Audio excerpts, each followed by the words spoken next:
जय महाराष्ट्र। रामगिरी महाराज या नावाच्या व्यक्तीने देशाच्या राष्ट्रगीतावर प्रश्नचिन्ह उपस्थित केलं आहे। त्यांचं म्हणणं आहे की हे जे राष्ट्रगीत आपलं जे आहे ते रवींद्रनाथ टागोर यांनी जॉर्ज पंचम याच्यासाठी लिहिलेलं होतं आणि ते नंतर आपण राष्ट्रगीत म्हणून स्वीकारलं। आता या गोष्टी जरी खऱ्या असल्या, ते जे म्हणतायत ते काय खोटं नाही आहे, पण आता जनगण मन हे आपलं राष्ट्रगीत आहे आणि देशाच्या संविधानामध्ये आपल्याला जी राष्ट्राची जी 3 चिन्ह जी सांगितली आहेत, म्हणजे राष्ट्रध्वज, राजमुद्रा आणि राष्ट्रगीत यांचा मान सन्मान राखण्याची जबाबदारी प्रत्येक नागरिकाची आहे असं म्हटलं आहे।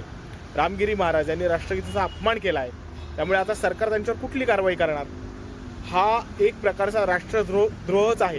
हो, राष्ट्रद्रोहच आहे, कारण राष्ट्रगीताबाबत तुम्ही अशा पद्धतीने जाहीररित्या जर प्रश्नचिन्ह उपस्थित करत आहात तर तुम्ही राष्ट्रद्रोह करत आहात।